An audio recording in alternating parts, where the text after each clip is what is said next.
Hey, hello everybody. Thanks again for joining us on Catch Up. We are happy to have you here 1 week before Valentine's Day. So hopefully you are ready for that special someone.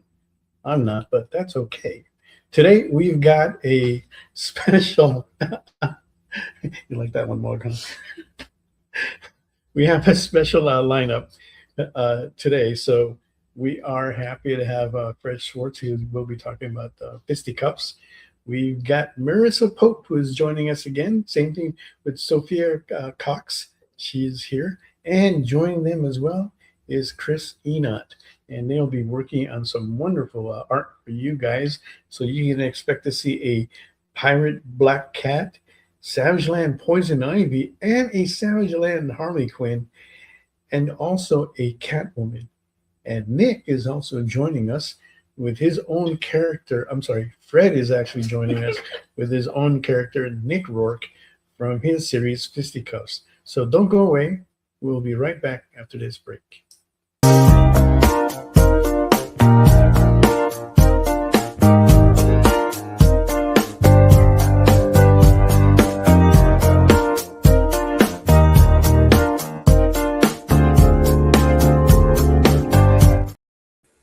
Bam! Thank you guys for joining us on this wonderful Thursday. Hope you guys are having a good week like we are. We're actually enjoying the warmer weather here in California.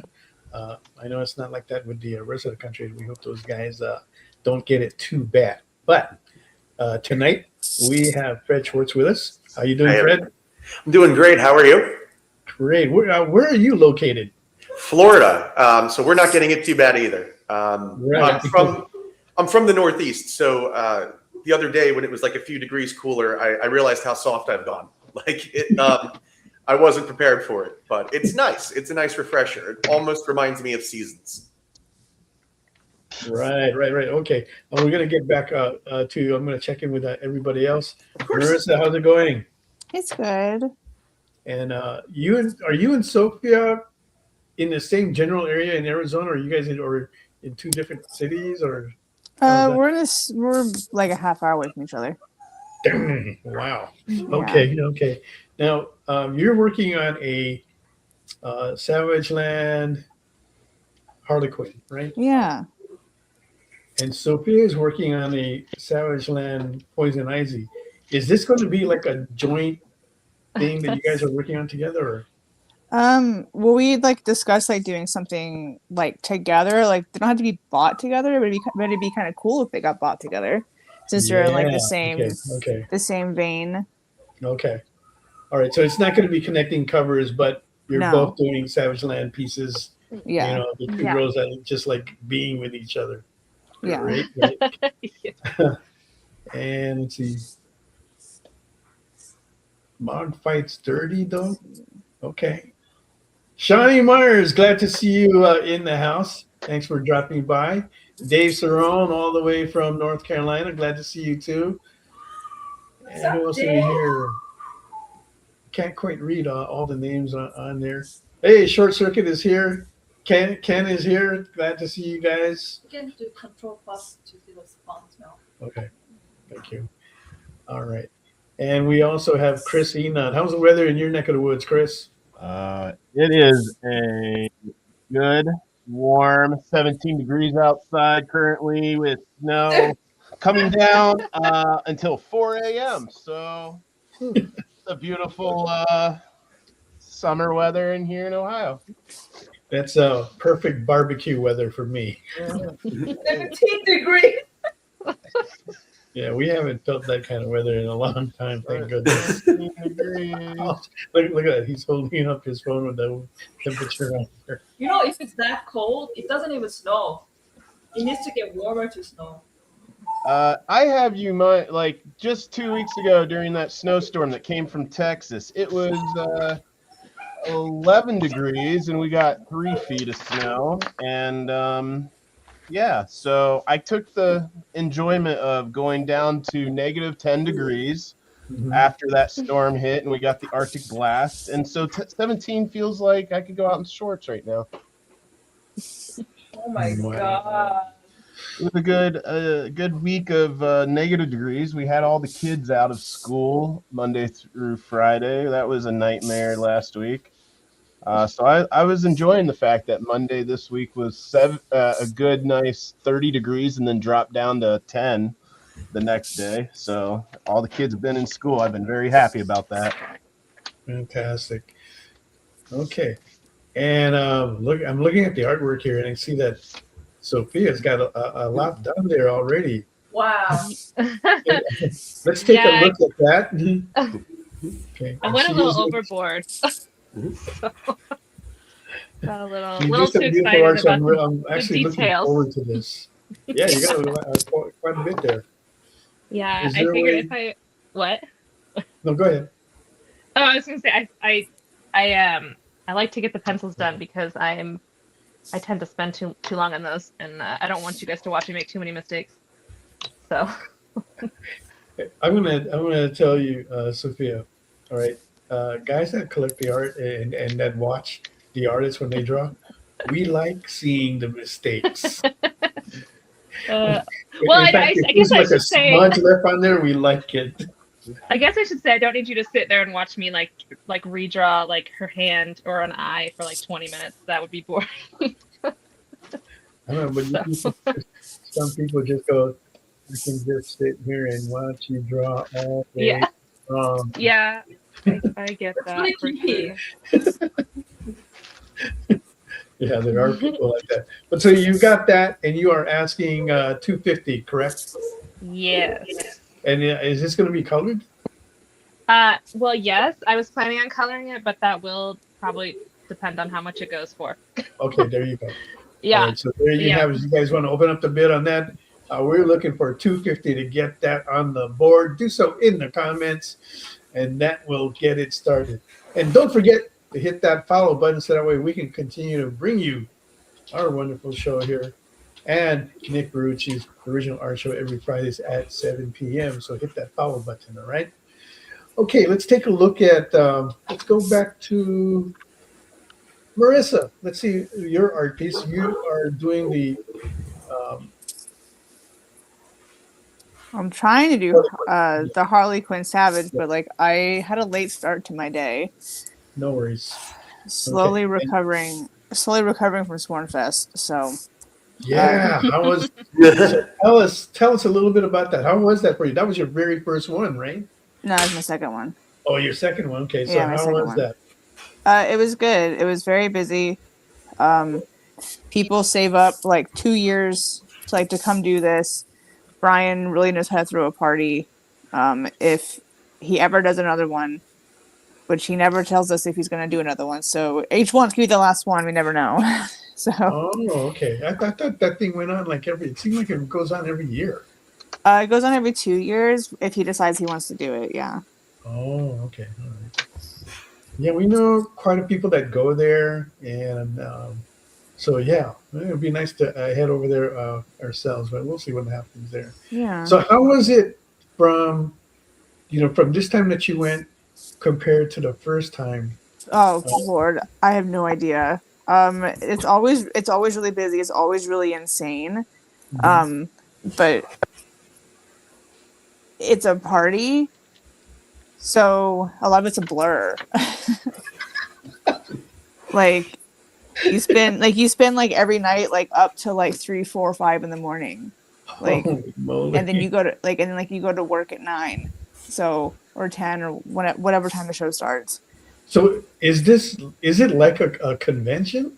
Yeah, it's like a little concentrated convention of just comic art of Coffin Comics artists. So if you don't draw for Coffin Comics, you're not gonna get a table or whatever. But yeah, it's this really intimate setting, which I really like. It's just a really nice event because the whole Sworn Nation is a big family, and everybody knows everybody, and if you don't really know them, you know of them, and which makes it cool because it's well, you already know me, so it's this is kind of like an icebreaker, not like me as an artist. I fucking hate drawing these lips, god damn it. You already know people like in the scene in the crowd via like Facebook and like other like events like other groups and stuff. So it's just a really nice it's like it's literally like a family reunion, because you have like cousins like you don't like really know that well, but like you're like you're their cousin, so it's kind of nice to like get to know everybody and everything. It's a really good it's a really good event. Like if anybody ever gets a chance to go like and experience it, like I really recommend. Yeah, we hear a lot from it. Shawnee Myers, who's here, says that she missed it, and we've seen some of the posts that she's done from it. It's always a good time. We know several of the artists that are there. We know several of the art collectors as well. We've met them throughout the shows. We've met them in Florida. We've met them in New York, Baltimore. We've met them everywhere. Yeah. They're not afraid to say that they're big fans and that they're part of Sworn Nation and they carry their coins and everything. And it is nice to feel that love and camaraderie with from the group that Brian has developed there. Such a large community that's doing really well for him. So we're good to see that. Yeah. I have to ask Marissa a question. If I'm hearing it from a very particular Sworn fiend, did you not have your coin? One time, one fucking time I had my coin, and Eric wouldn't let me steal his coin. He fucking like that. He fucking ratted me out. Like he fucking ratted me out. Eric was like, no coin, grabbed me by my fucking wrists and hands and shit. And he was like, here, I found one. I was like, what is this? The fucking witch trials? You fucking found one? Like. And the sad thing is, every con I go to, Eric always doesn't. We have to let him borrow mine or something. Yeah. The fact he had it, he was like actually prepared, is more funny that you missed out on one time. He made the mistake of like, he was like, I was like, and I said, Eric, I was like, where is your coin? He goes, oh, it's in my pocket. And I was like, mistake. So I'm going around like fucking digging in his pocket trying to find his fucking coin because he doesn't have it in his hand. So. All right. And with that interaction, Marissa has used up our quantity of Fs for the show. No, there's plenty. Like there's plenty more. It's a PG-13 show. All right. I was just curious because I heard it from a particular person there, and Mr. Drummel, if you know who I'm talking about. I don't. I don't know. Brian Drummel. I probably know his face. I'm awful with names. Okay. He's usually running around with coats and stuff. They usually have the most coins. I know Jason. Got it. I know. Which Jason? Because there's like 3 of them. Jason They're all big time art collectors. How do you just? I don't know. That's a good. He doesn't really look like anyone I think of. Jason, do you know where everyone he's from? knows. I don't know. Yeah, I don't know. There's a lot of Jasons, but yeah, Coates, everyone knows. He shows Coates, up. yeah, everybody knows Coates. There's one Jason that's from Florida. Oh, he claims to be the #1 fiend. Who's that? What is this coin? What is a coin? It's like a lady that's coin that you challenge coin. Here, I'll grab one. So if you're part of that, you're going to carry it with you, and to be without it is so. What's here? I'll show the. We actually have. We actually have a couple of them. Oh. Yeah, there you go. There's one. Oh. There. There's at this point like 20 of them. At this point, the one I keep in my pocket is the first one, but these are ones that like Coates handed me at the last time we hung out. I didn't go to Sworn, but he hooked me up on these. Coates always has a lot of. He always has a lot of. He has like 15. Like him and Miguel, and these guys buy them in quantities and in case you need them, like or they gift them. Well, it was really cute because like when they were doing like Miguel would do, like, he would go up and then he would like go up on like the stage or whatever and say like coin up to the whole crowd, and then people would go, witch hunt around to see like he didn't have it, and then like whoever didn't have a coin, he would give them a coin. So I don't know if that was like something that he like that he was doing, or like if that was like part of like I don't know if he was giving away his own personal coins, or if that was like part of like a sworn thing. Oh, I don't know. Did the Balfo have his? Because he's notoriously never brings his. I don't know. I think he did for the most part, but I mean, maybe because he's local, he actually remembers. No, he never remembers. Even like when we go to like coffee events and stuff, like he never remembers. That's funny. I didn't really see him a lot all weekend, honestly. There were, I saw from the photos the way that layout in that room. You guys are spread out everywhere, so you got, yeah. We were sitting right next to each other. We were placed next to each other, but like we just but after the event, you're not doing the same. Things. We're not doing the same thing. No, like I think like we tried to get dinner. Oh my god, I think Sophia said she can't hear what's going on, and I need Sophia to hear the story because I need her to back me up. Oh. Well, she's not there's no picture on her screen. Yeah.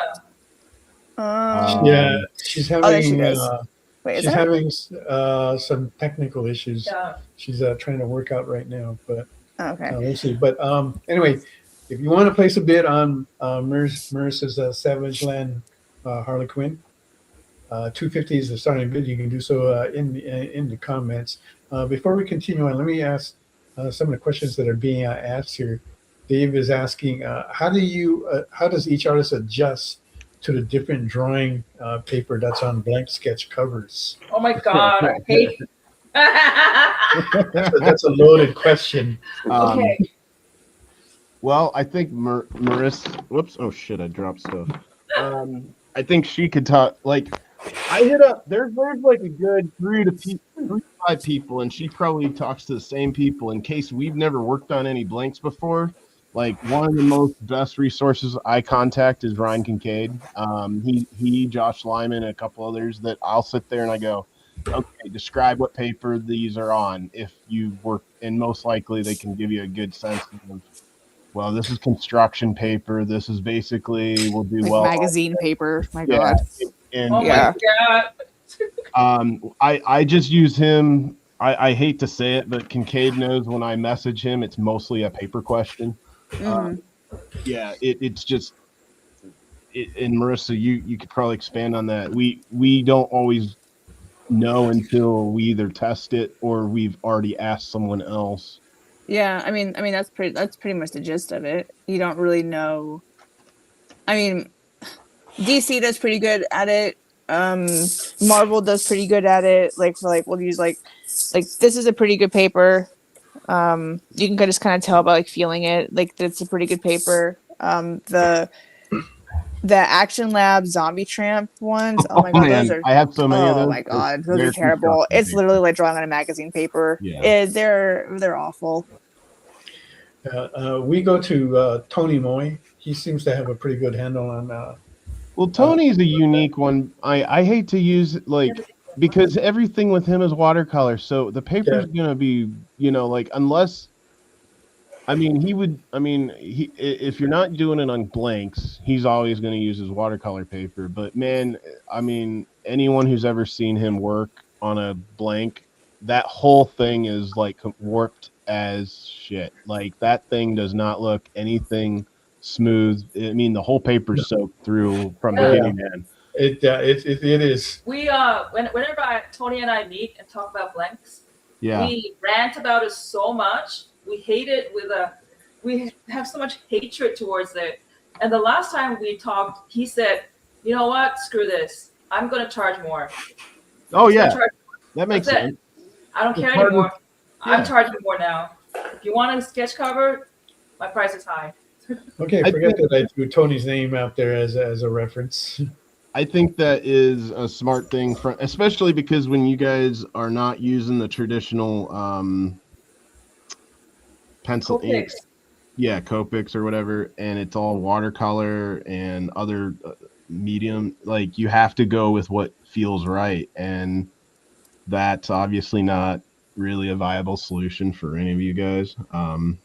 So yeah, I think what he said as often as I sit next to him at shows, or as you have too, it doesn't make sense for anyone. Yeah. I think Fred wants to talk about his experience with paper. Go ahead. Me? Yeah. I am not much of an artist. I'm a writer. My paper experience is whatever I'm drawing on works fine for me. I promise you all today I will be the least impressive artist that you guys have ever had on this show, but I am going to give it my damnedest. I'd probably the first artist that effort. We don't always have a writer that can also draw, but actually we've been having a few kind of lately, but we don't expect them to. So I'm actually looking forward to seeing like what you put out, because so far everybody that says that, oh, I'm not an artist, they do actually something really good. I mean, granted, it's still within their caliber and stuff like that, but it's not as bad as they claim it to be. So I'm looking forward to being surprised there. But getting back to you, Chris, you're working on was that a Catwoman? Yeah. I never just I don't know. I'm not going to try to do a savage thing like they are. I thought about it, but I was trying to, because it was like, oh, everyone else seems to be doing a theme, but Catwoman, because of the color scheme, it was a lot easier for me to handle for a 2-hour window. Right. Because I did that magic last time, and man, I was panicking. Okay. And your starting bid on that is $250, I thought. $250, right?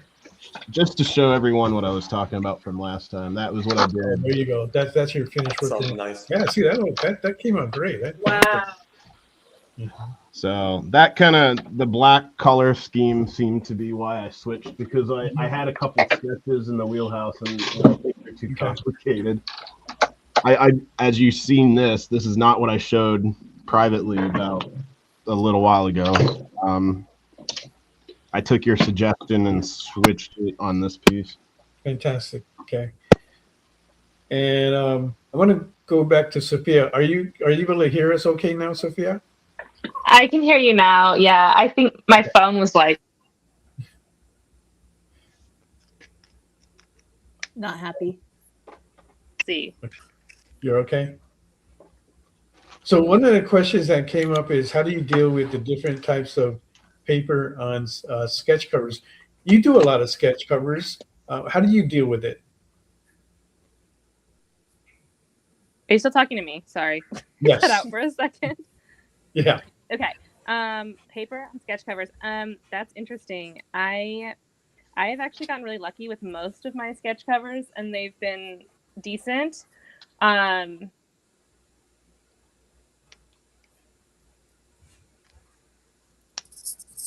Like Amazing Con in Vegas last year. And this guy brought it to me, and he was She's cutting out. It's just me, or is she cutting out? She's cutting out.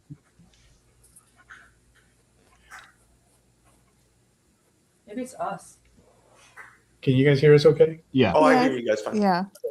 Right, so it's going to be on Sophia. Anyway, we'll get back to her, and we'll finish this round up. Let's take a look at what Mog has. Hopefully she has something to look at this time. Normally it's just a blank sheet of paper. It's very, very faint. I don't think it can show. Very faint, she says. See? Wow. Can't even see it still. I think it's the lighting. The light's hitting it. The light is hitting so blindingly that you can't see all the pencil work. Do this. Okay. Oh well. It is a pirate black cat. Okay. That's cute. Thank you. She's been doing a bunch of like pirate stuff lately. So can you see this? No, you can't see that it's either. being obliterated. All right, let's see it. Can you see this? No, it's Man, being you can't see that obliterated. either. No. Okay. All right. Well, we'll try to We'll show give it up. more time. Give it more time. It'll show up. When she does it. I might have to turn that light off, and then we'll. Mel, do you use a PC or a Mac? Right now we're on a PC. I can actually control the exposure. Let's try again. All Maybe right. I'll turn it off. Okay, try that. It's still kind of. Oh yeah. All right, but you get okay there. I bring it a little bit closer. So this is a pirate Misty Night that she's working on from last week. Oh, it's very light. Yeah, it's very light. Okay, let's try this. So, just to kind of give you an idea. I can do. This is a pirate Mystique. That comes up a little bit. That's very light too. But still. It's not this light, guys. Trust me. It's still coming up a light. The original is nothing like this. I can actually control the exposure. Okay. Let's see. Anyway, if you do want to place a bid on that Pirate Black Cat, starting bid on that is $150. Try now. It's really dark, but yeah. That's visible. That's definitely visible now. Okay, there. Yeah, because the exposure is gone. That's why. Okay. That's gorgeous. Right, so that's a Pirate Mystique she did a while back. Here's a Pirate Goblin Queen. So you kind of get an idea where she's going with that. A Pirate Black Queen, Selena.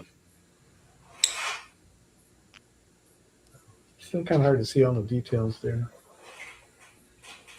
And we got two queens. Why not do a third one? This is the Pirate White Queen, Emma Frost. All right, so it kind of gives you an idea like what she's working at on there. So we've done quite a bit of pirate stuff. Eventually she'll be able to finish all these off at some point in time. We'll be able to put them out to sell. But you have a chance here to take it if you place a bid of $150 to open it up. All right, now let's take a look at Frank. Oh boy, he's working on. I'm sorry, Fred. It's okay. I'm new to this, so it's all good. So yeah, I'm probably the first artist to work in colored pencil on the show, but I'm going to be doing a version of my character Nick from Fisticuffs, which I'm sure we'll get into later. Again, early stages. Right now, that's the reason why I saved you for last. Wonderful, wonderful. All right, I can see that getting a bid. Actually, sweet. I hope so. I would love to. All right, so tell us about your series, Fisticuffs. Sure. So Fisticuffs is a 6-issue miniseries.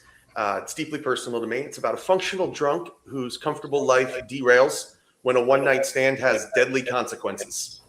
It's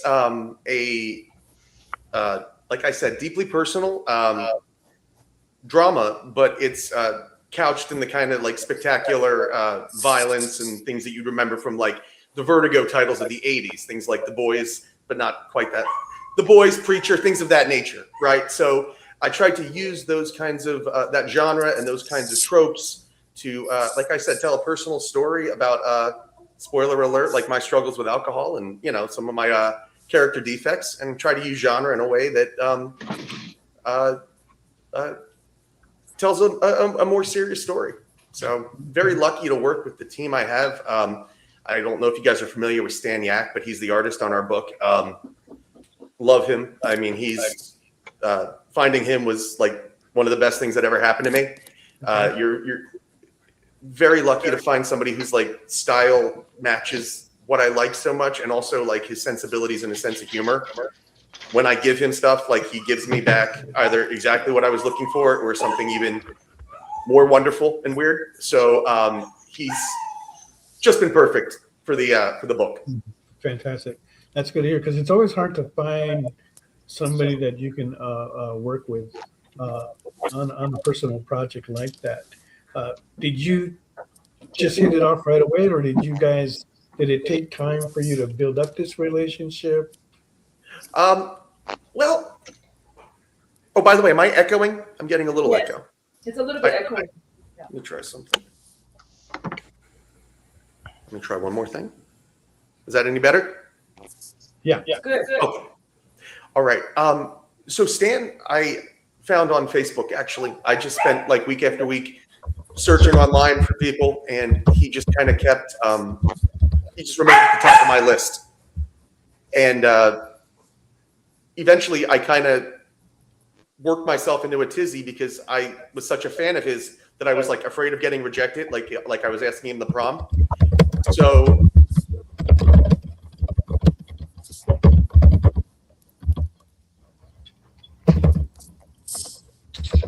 Oh man, Fred got muted. Fred got muted.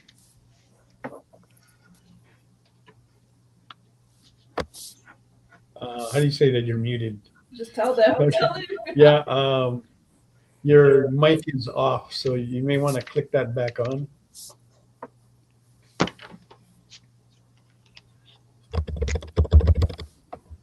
Do you see that on the? There it is. That's it. There, okay, there you go. Okay. Wow. Okay, go ahead.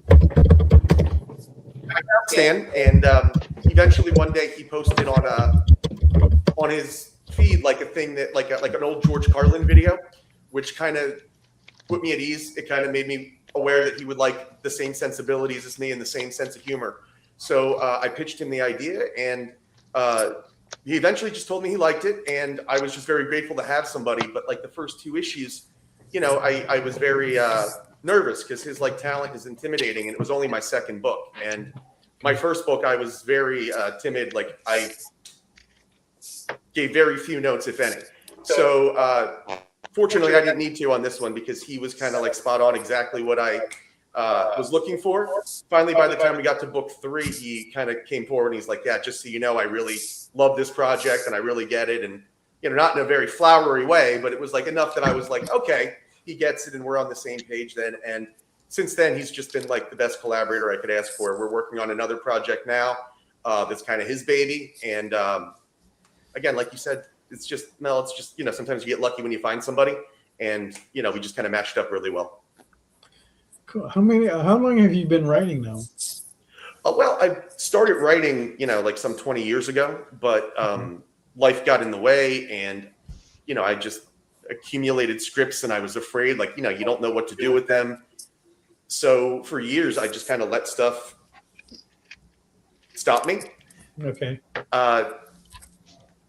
Long story short, I had a bad rock bottom. Like I got really sick. I was hospitalized. And when I kind of came out of it, I began kind of like taking my writing and career more seriously. So my first comic I published in 2019 didn't really go anywhere. Regrouped with Stan on Fisticuffs, and so far it's been going really well. We've gotten a lot of fantastic feedback. The first 2 campaigns have been a great success, and people seem to really be responding to what we're doing so far. So yeah, it's been great. I'm really happy with everything. Do you do this full time? Well, right now, this is all I'm doing is trying to get this off the ground. But yeah, we'll find out. If the next campaign goes well, maybe this is my full-time job. If the next campaign doesn't, maybe I'm doing, you know, a side job as well. But either way is fine. That's what I did for the first 2. But, you know, we'll see. Right now, I'm, you know, doing okay. You're in the same boat with a lot of people. We're all there as well. You know, we're still trying to figure out exactly where, what do we need to do that's going to take us to like the next level to where we want to go.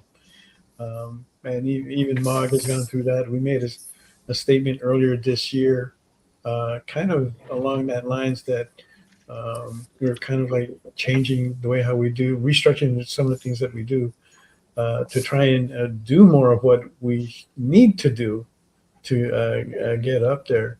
Right. So when did you put your first Kickstarter out? March of this year. That was your very first one? Yes. Okay. We set a goal of 2,000 and we hit 3, which was great. We did issues 1 and 2 together.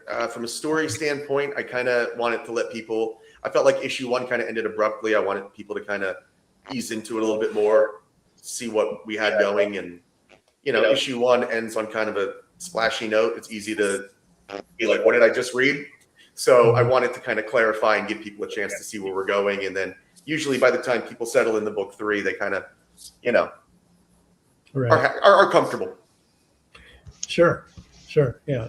It's a learning process. And I've come across many writers that have gone back to redo the work that they had done earlier. They're still working on the same series, Mhm. and they might be up to like issue 5, 6, or 7, but they'll go back to 1 or 2 and rework it, right? Mhm. And they could be doing like different page layouts or changing the text, the narrative a little bit, Mhm. or something along that. But it is part of a learning process still for everyone, because it's you're coming into it new. That is not uncommon to do. I've seen it with a lot of the professionals too. They do the same thing. They go through several edits and changes to try and get their work up there, and it's kind of fun to watch them grow that way. The comedians are actually fun to watch. You watch guys that will start their shows early on in Las Vegas, and they're telling the same jokes 20 years later, but they're just telling it better. Yes. Yeah. So it's fun to see how that changes goes along with that process. And so for your campaigns, do you have any incentives for the people to continue to back you and follow on this adventure? Well, besides it's a great story. Yeah, no, we come back with, we try to do like exciting variant covers. I always try to find like, try to do a different style, right? So, because like the main style, is obviously pretty uniform. So I try to kind of do more experimental stuff, right? Because like Fisticuffs it's kind of it's weird in that, like, because it's kind of like a grounded, like, emotional story. I kind of play with a lot of genres and stuff, and we get to do a lot of kind of fun stuff. And in the adventure, there's like a scene where he kind of comes across some cosplayers and stuff. So last issue, we got to do like this kind of fun fairy in a graveyard flying kind of thing that is really not that grim, gritty preacher tone that you would want to do. But it's fun, and it's definitely it's fun for a different audience. Like, because I'm new to this, and I sit at a table, at a con, with just Fisticuffs, really.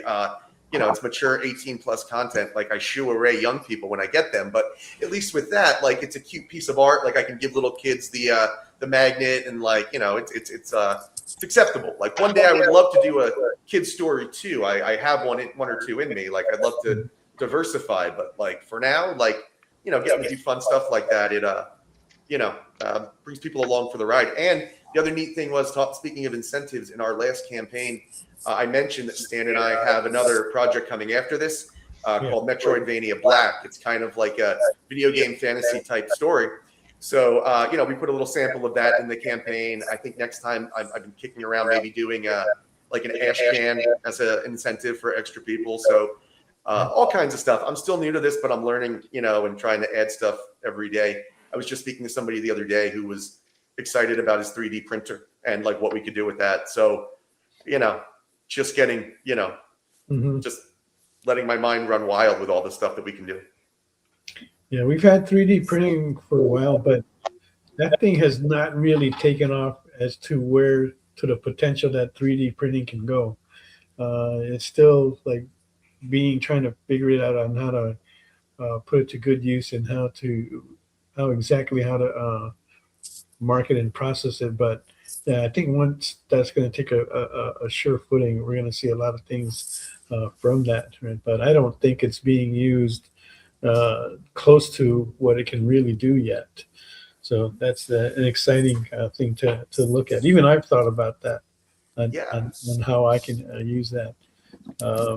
And I've already talked to like several different vendors that can do that, and seeing what we can work out. So yeah, I think that's a good direction to go in, if you can incorporate that into your campaign or whatever it is that you're trying to do in this pop culture.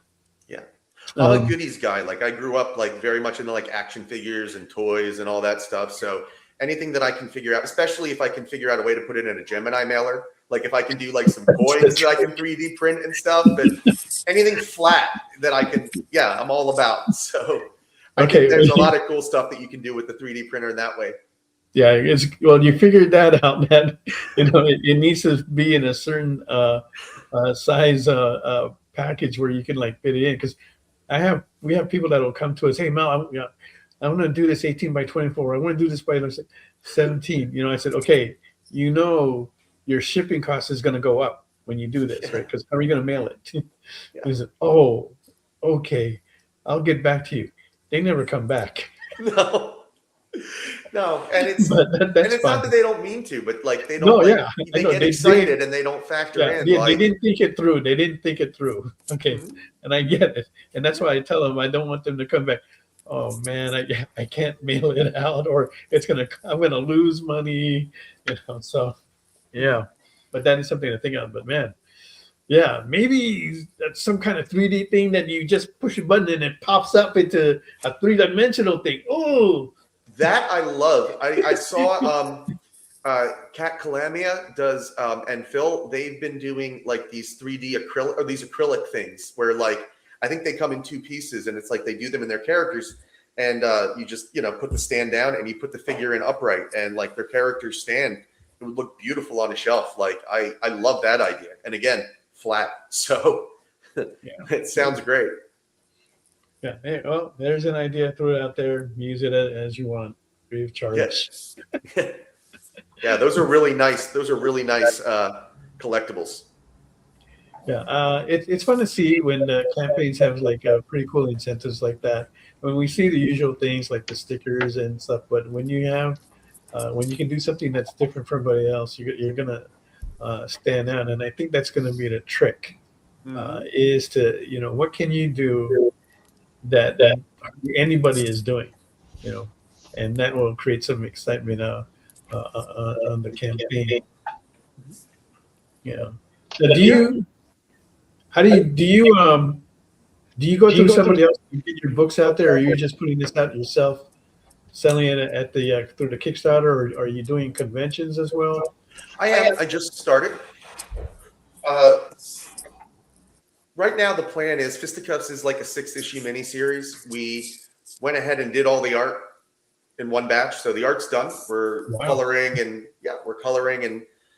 going through the lettering process on 4 now, and then we have 5 and 6 to go. 6 is double length. So once that's done, that's when I'm going to kind of like try to figure out like what's next. Like if depending on how well it goes, I'll try to like shop it to some publishers and see what happens. Like there was some interest, before I did any of this, but like part of me kind of felt like, with the books unfinished and everything. And again, this is a really personal story. Like I started this like over 20 years ago. Like I began writing this story as part of like a exercise in a college class. And it just kind of, usually thankfully, most of the stuff I wrote in my 20s has been, burned or something. But, that one survived and I kept, because the subject matter was personal, I kept taking it out and reworking it and, keeping it, prescient, I believe is the word, but relevant rather, keeping it relevant. And to finally see it come together, like I just didn't want to like take any chances or make any mistakes. Like I just want to like, it's like I'm almost certainly never going to have a child now. Like this is the closest I'm going to have to a baby. And like, I just want to keep my baby with me as long as possible. Like I'm not ready for her to go to college yet. So maybe after Kickstarter, then I can let her go. And, after I do the best I can with her for now. So, but that's the plan right now. I am doing cons and doing the local comic shops. And then with my next campaign, this campaign, I started doing really doing the retail bundle. Next campaign, I'm going to try to push that a lot more. Like really do like I did do a nationwide call for some LCSs and whatnot to try to make them aware of me. But as we know, usually it takes like 2 or 3 times before they start to remember you. You almost have to be a little annoying because like nobody's like, oh, the first time nobody lets you in or nobody remembers you. They just kind of brush you aside. So I think now I'll be the right amount of annoying for them to give me a chance and maybe bring me into their shops. Okay. So tell us about your character, Nick Rourke. That's the main character. It is, yeah. So So what is his character? What's his journey? Sure. What kind of growth does he need to go through? Absolutely. So I like to describe Nick as like a character that likes to think of himself as like Alex DeLarge from A Clockwork Orange or like Eminem, Marshall Mathers. Doesn't realize that he's closer in character to like George Costanza. Okay, he's almost like a rebel without like any kind of like point of view. And you know, at this stage in his life, when we meet him, he's going to like a forced meeting for as a result of a DUI that he was in, and he has not yet fully grasped the gravity of what he's done. Okay, it's one of the themes of this book is like, how much explosive force does it take to crack open a closed mind? So at this stage in his journey, like he is, despite the fact that alcohol is clearly causing him problems, he is very still set in his ways, and almost like a bad relationship. Like he makes excuses for the booze, like he did something wrong, right? So the story is his. I don't know if we want to give too much away, but I guess we can. Along the way, he becomes responsible for like a power or an ability that is the last thing he wants, right? Because he's at this stage in his journey, his ideal weekend is, you know, getting done what he needs to, and then being able to drink as much as he can without, you know, having to worry about a care in the world and just be completely irresponsible. So the idea for to have an ability that is like a hair trigger response, like the physical thing, when he's not paying attention, he could make it, you know, he could out himself or hurt somebody or whatever. That's like the harsh of his buzz that he could imagine. So basically by unlocking this power, he's kind of forced onto a journey where he has to kind of start to confront himself. And he tries to do like a lot of people do, a lot of half measures, and like, well, you know, I can, you know, if I'm being pressured to do this, I'll try vigilantism, but like I won't really try it. You know, I'll go to like the safe town, the college town where there is no crime, and somehow he's such a screwed up character that he manages to manufacture it. So it's really like a character journey about somebody that's like, you know, going to put his head in the sand for as long as possible, and until he can't kind of deny himself anymore. And then he has to decide, like, is he going to try to save himself, or is he just going to kind of fade away? Oh, who can't relate to that? Is your main character good looking? Well, he certainly thinks so.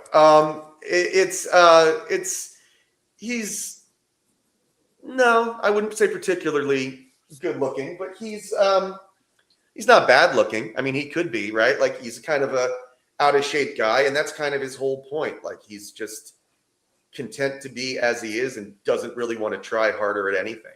So it's kind of yes and no. He could be, I guess.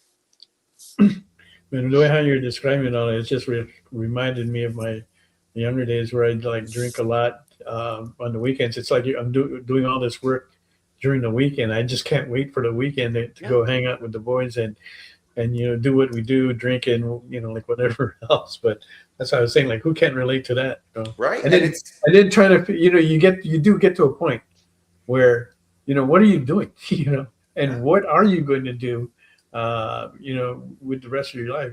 Is this how it's going to be all the way, you know, or is there going to be more? Because you do get that sense of feeling that you do want more. You want more than this. It might seem good, you know, hanging out with the guys and drinking all that, but as you're doing that, they're also kind of disappearing one by one because they're all going out, getting married, having a family, and so forth, and your crew is getting smaller, and you go, okay, well, do I want to be the last one here? Yeah, you know, holding the ball. Well, that's one of the central themes, right? Like in the very first scene, he's in a meeting, and there's a speaker, and he says, like, you need to be aware of the path you're on because eventually you're going to get to the end of it. And that's something that, you know, this character just doesn't want to realize and doesn't, like, you know, wants to kind of hang on as much as possible until, again, you just can't deny it anymore. And you're right, it's universal because, like, I mean, you know, spoiler alert for me, like, I'm now 10 years sober, but, like, you know, I didn't really want to be at the time, you know, like part of me didn't want to give up completely and still wanted to, like, you know, you feel like you lose your identity a bit, you know, like that's who I was. Like, I'm the drinker. Like if I had a bad day, you know, I'm Rick from Casablanca, you know, like of all the gin joints, etc. And if you had a good day, God forbid, like you're Steve Austin, like chugging beers and celebrating. So, you know, there was never a reason not to go drink. And I really did love that. But, you know, it's at a certain point, it's like you can either be that or you can be everything else that you are. So right. And I hope that comes across in the story, because I mean it's a fun one to do, and it's fun to do something like really personal. I kind of look at it as like, if you guys are like movie fans, it's kind of like my Mean Streets, like Martin Scorsese kind of told his personal story and that kind of. So that's how I look at this. This is kind of like my personal jam, and hopefully it leads to some better stuff. Not better stuff, but some other stuff along the way. Right. So let's see. Some questions I want to ask. And you can, and this actually goes for everybody. I'm going to ask this to the group. How many of you gotten arrested? What? You don't. Okay. Right. I have been. Okay. How many of you gotten? I also have. Okay. Yeah. How many of you gotten like arrested, put in jail? There you go. No. Holding cell for the night. I was too you young. don't have to answer. Okay, it's optional. Okay, if you do or not. Okay, but if I'm asking the questions, then I should answer. Okay, so that's why I said, okay, all right, I'll raise my hand. How many of you gotten arrested? How many of you gotten arrested because you were drunk, falling down on the street? Okay. Just trying to see exactly where we stand here. All right. I almost got arrested on the EXP a few weeks. Okay. Well, that's a story we need to hear. That's a story that hardly anybody hears. I went to Crownsville, which is a former mental hospital in Maryland that Rodney Barnes is writing a comic book about. And as it turns out, I was trespassing on federally protected land. They don't like it when you do that, apparently. Wow, really? Yeah. And I wasn't even personally on the land. I parked on the federally protected land and then walked across the street to a park where you're allowed to be. So my car was trespassing on federally protected land. Yeah, Stevie, Monopoly go to jail cards don't count. You can't. You don't get an out of jail card there. Yeah. I should probably rephrase that question. So how many of you got arrested, put in jail outside the United States? Because that's something to get worried about. Anyway. That horrifies me. I've seen movies, I've seen stories. Like Yeah. Okay. So I'll raise my hand on that one. Yeah. Okay. So I have seen both sides of the bars on two different countries. Anyway, those are other stories, but we're here to talk about art. Let's take a look around. You brought it up. You did. No, it was you who brought it up, Mel. No, hey, I didn't. We were talking about what was it? Drinking and finding yourself in. I just kind of branched off of that, but yeah, all right. Okay, if you want to start by that, fine. I'll own that one. I feel like I opened the door. There you go. Okay.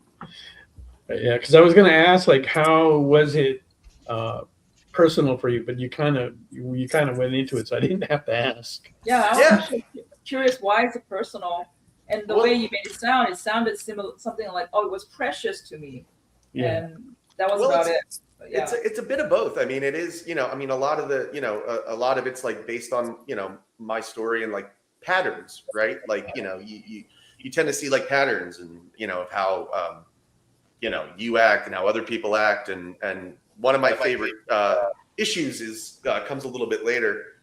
I don't want to get too spoilery, but it deals with like, blacking out and trying to like piece the night back together. It's almost like, it's like our detective entry, But it's in that way, like, a lot of that stuff is, it's exaggerated, for dramatic effect, of course, obviously, but a lot of that, just the emotions and stuff, and a lot of the feelings, because when you're in your 20s, every time you make a mistake or get drunk and stuff, you feel like you've ruined your life. So the allegory is fairly easy to kind of do a story about somebody who's making life and death mistakes, so. Yeah, I when I look at mine, I don't think I had it. I went like really bad. I mean, there were bad moments, that I do admit, right? And I think that I'm over them, right? And like, so by the time I met Mog, I was kind of pretty much out of that phase already. But there's a few times where, it did kind of lapse back, and then a couple of times where it did get really bad. There was this one time that I did get wasted, and I actually ended up taking me to the hospital just to make sure I sober up correctly. Yeah. But I was just like so out of it, and Mom got really mad at me, and she had every right to be. But it's like you think like you're past that, and then you go out with some friends. It could be like a different crew or something like that, but you just kind of just keep tanking them down, and it's feeling good, Yeah. And next thing you know, oh, I think I overdid it, But yeah, and that even happened to me like older in my life, and you think you're going to be wise and old enough not to do those kinds of things, but sometimes it still happens. But I have a crazy theory. I think that on some level we are kind of doomed to make many of the same mistakes over and over. I just think that like growing up is like mitigating the damage and spreading them out. Just making sure that you don't do it as bad and you don't do it nearly as often. Yeah, you hope. You hope. Yeah, you hope. In my case that didn't happen, but that was like hopefully that was the only incident.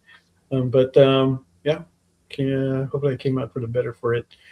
All right, let's take a look around the room and see like where everybody stands. I don't believe we have any bids yet.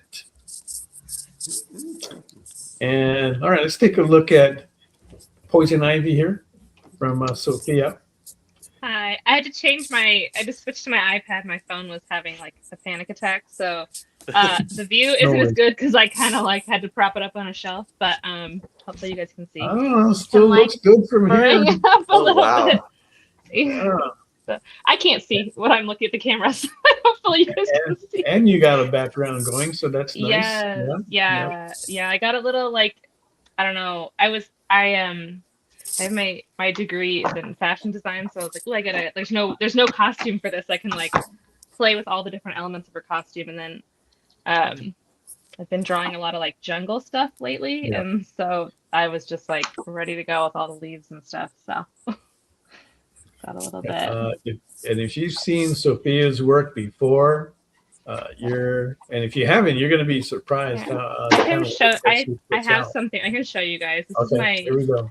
This is my. Bam! Take a look at that. See if I can bring it in. Recently in Zatanna. Yeah, this is. I just finished. It's on Phone and Rare Mark right now, and then I don't have my other one. The other one I have that I finished recently sold, but yeah. So she has it up on the Rare Mark. Yeah, cool. Okay, there you go. All right, so you get a little flavor of what she's cooking up there. If this bid goes high enough, it can get colored. If it doesn't, then you can talk to her after about getting it colored. Right. I'm gonna color it either way. It just depends. That's like hours and hours and hours. So all right. Of here you go. Colored pencil. And now we come to Marissa. Hi. She is working on the Harlequin version of the Savage Land. And if you see Marissa's work, then you know you are getting something very good here as well. And we are still looking for an opening bid of $250 on that. Okay. And now let's take a look at Chris Ehnot. Working up on Catwoman. Wow. What size is that, Chris? Are you doing 11 by 17? No, it's 9 by 12. I put it on the back sorry, let me back up a little bit. Okay, all right, there you go. No, the 11 by 17. I use it for like when I'm coloring stuff. Right. Oh, I see. Okay, there you go. So I just kind of thought I would not ruin the table. Right. Okay. And Chris is also looking for a $250 opening bid on that. So if you're going to place a bid on that, do so in the comments, and that will get them on the board. And now let's take a look at Mog.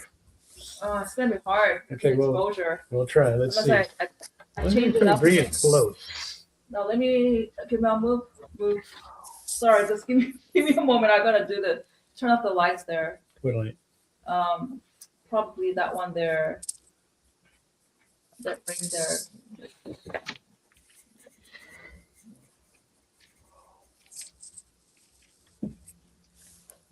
All right, you can kind of see it.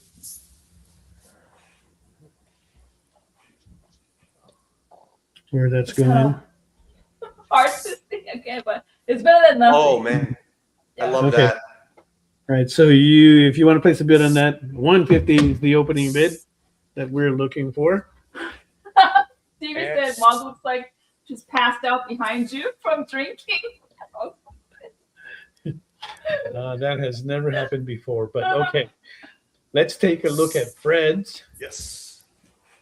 His original character, Nick, looking for an easy 25 on that.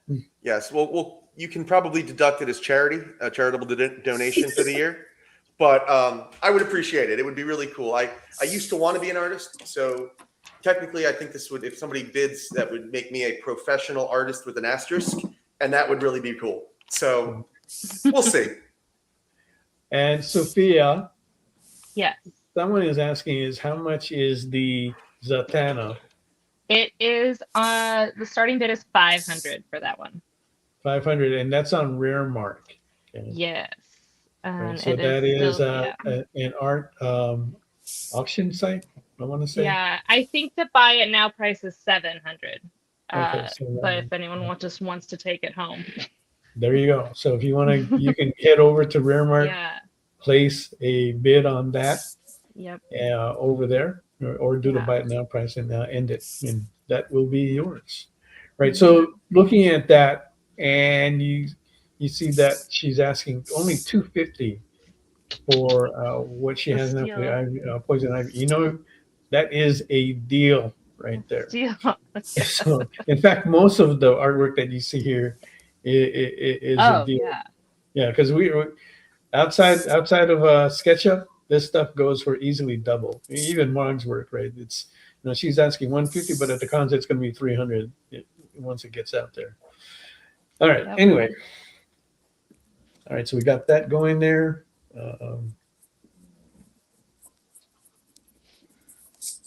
Just reviewing here. Was looking at some of the comments. I do want to thank everybody for coming over and joining us tonight.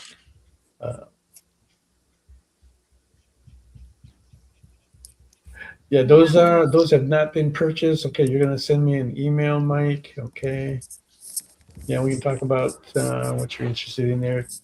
If not, I can send you what that is.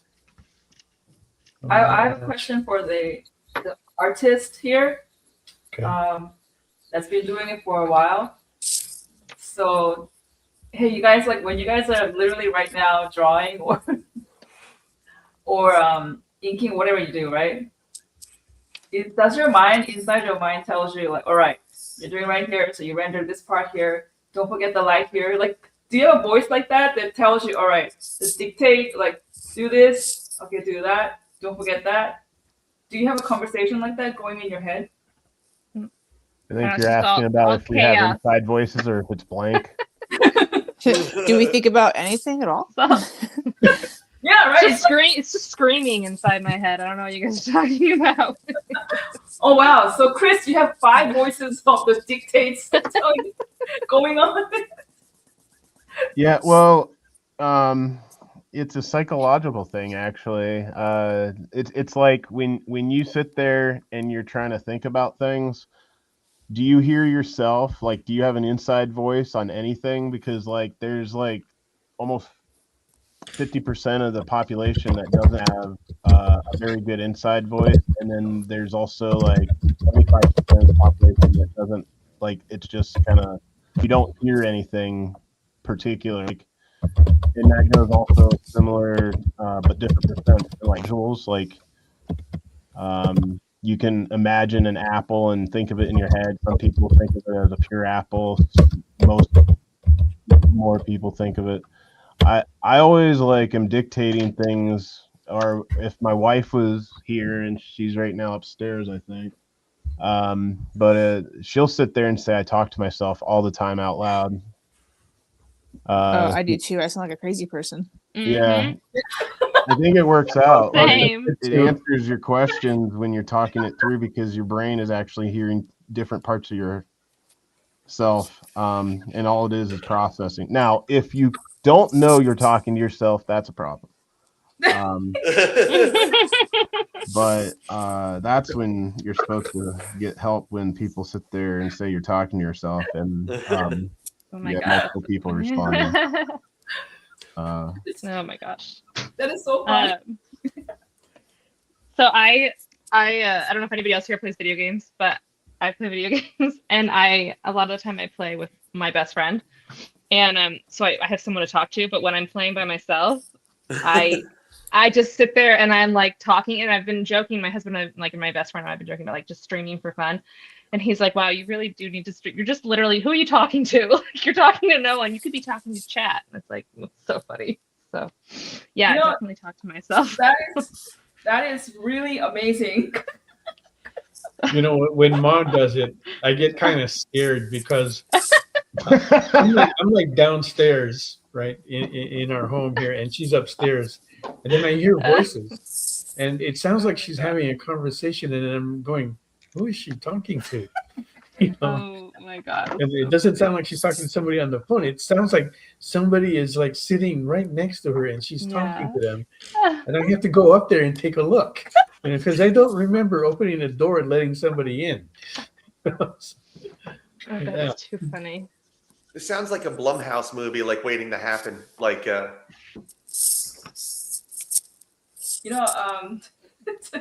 thing is, but good news, guys. They said that people who talk to themselves are highly intelligent. So. Oh, perfect. I love that for us. We're all winning. And then another thing is, if you are the type that talks while you are trying to process something, especially like you're watching a movie or you're learning something, and you're like, or you're having a conversation, and then you suddenly stop them, or you repeat, or you suddenly ask them, can you define that? That means there's another type of learning that is discovered lately. It's like audio, visual, whatever, right? Yeah, we've heard of that kinesthetic learning. You're talking about interrupting? No, interrupting. Okay. But you know what that's called? They found that that's actually a learning style, and these people have to do it. Smells like all the time. Can't watch a goddamn thing all peace and quiet. What? Oh, you mean man. You mean Mel here? No, his Mel. His Mel? His Mel. Okay, I'm getting confused. You mean your wife, Mel? No, I bother her a lot when she's watching TV, but I'm peace and quiet on my own stuff because I'm always like, what is going on in your show? She watches a lot of Korean shows, and I have no idea what's going on. But I'll interrupt her a lot. And like right now, her big thing right now is watching Bridgerton, and I can't stand that for historical reasons. Yeah, so I'll go up there and just start making up conversations with the people on the screen. But yeah, she'll get annoyed by that. But no, when I'm watching a movie or whatever, I like peace and quiet. Well, Chris, I hate to break it to you, but we do see you standing at the shows from time to time by yourself talking, trying to figure out who you're talking to. Yeah. Well, if it's before the show, it's me thinking out loud, trying to figure out what I forgot. Yeah, I think it is before. I think it is before. I'm like, during the show, I'm only talking to people in front of my booth, but then if they're not in front of my booth, I'm just quiet. Yeah, or you're squatting down. That's like your chance to sit or something. Oh yeah, because I stand all the time. You stand all the time, yeah. Oh, I think it's called either an interactive or interpersonal learning style. So these type of people are probably like us, where we have to talk out loud. So that's how we process information. And most like society, they might think that you're really rude because you're interrupting their sentences, but actually we're actively listening.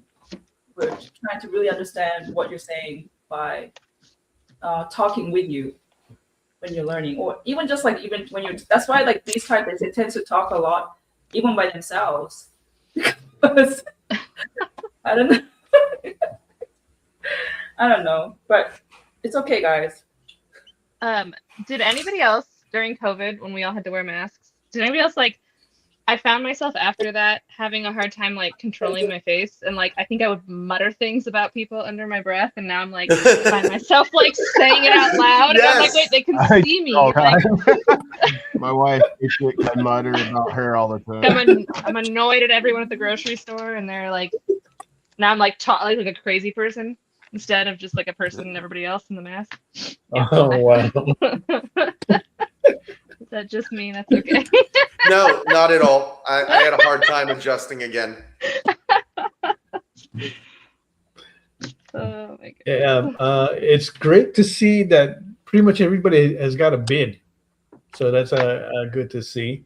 SF has placed the bid 300 on the Ivy. You got a bid on yours as well, Nick, for 25 from SF. His name is not Nick. Oh, thank you. Sorry, I'm reading my. His name is Fred. Fred, okay. Fred's Nick got 25 from SF. So thanks for that. Yeah. I got a bid. Oh, yes, my you wife's did. downstairs because she just said, Wow. "Son of a bitch." Must be me. Fred Schwartz. Yes, I got it. What's going on, Mile? And the Catwoman and the Harlequin both got a bid of 250 from the lieutenant. So right now he can fix that. He's got those. So good Add it for to you my guys. honeydew, Mel. Glad you guys got the bids there. Thank you. That's great. Thank you. And hopefully there will be more. Okay. You still got another about another 40 or so minutes to go. So if you want to place a bid on those, you still can. And that will put you in the running to be able to take one of these beautiful pieces home. Fantastic. Okay. And stay tuned next week, or actually next week we won't be here. We'll be at Vancouver. But then the week after that, we have Mr. Fish Lee, who we haven't seen in a while, will be back. So it'll be good to see him. And Mario Gully is we had him recently at the beginning of the year, and we're bringing him back. He did some fantastic work, so we're happy to have him as well. And another guy that we haven't seen in a while, Nathan Ocello. So if you remember him, fantastic artist, very, very quick, and he likes to add in a lot of things into his art piece. So you end up getting like 2 or 3 people if you win his auction, right? So those 3 will be with us in 2 weeks, and hopefully we'll be able to see you then as well. All right. So yes. I was just gonna, if I can just really quick give a shout out to Fish Lee. I love Fish, and he and I are actually collaborating on a short project right now. And he sent me the first colored page the other day. I'm over the moon. Like, he blew me away with how good it was. I love Fish. And, yeah, thank you, Fish. If you're out there, thank you for that page, man. He made me so happy. Is that why he's coming onto the show? Is he promoting that project? Is that what that's you know? I think Fish always has something of his own going on. This is a short anthology that we have coming out later this year. But okay, all right, so that's later this year. Well, it's good to know that he's got something else coming down the pipeline there. Oh, he's super talented and the nicest guy. Yeah, he is. Big guy, big heart. You know, yes. Great guy. We met him once only. Hopefully, we'll get to see him again. And have some good times with him. Yeah, really good guy. Yeah. All right. Anything? Do you guys have anything else coming up on the horizon that you'd like to bring up? Anybody? The Crib Cuties lingerie special is on Kickstarter right now. Okay. That's exciting. And if you put the link to that in the private chat, then we can put it up in the comments. Can you tell us a little bit about that? It's for Valentine's Day, and the girls, the Lexi, Lily, Luna, Jill, Bailey, are going to Elvira's secret to help Lexi find a nice Valentine's Day lingerie set for her and her boyfriend.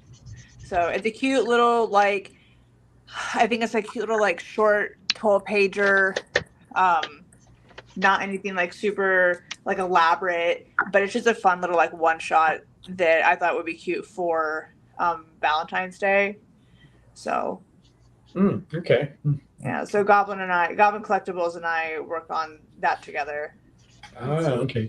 Elvira is kind of hot on the news. I see her popping up like in a lot of spots. So it's I'm actually happy to see that she's getting that kind of attention. Been always a big fan of hers there ever since she started up. So we're glad to see that's still going on for her. Right. So then the Rook Piece writes, would love to see Mom do an 18 by 24 Jubilee for SketchUp. What?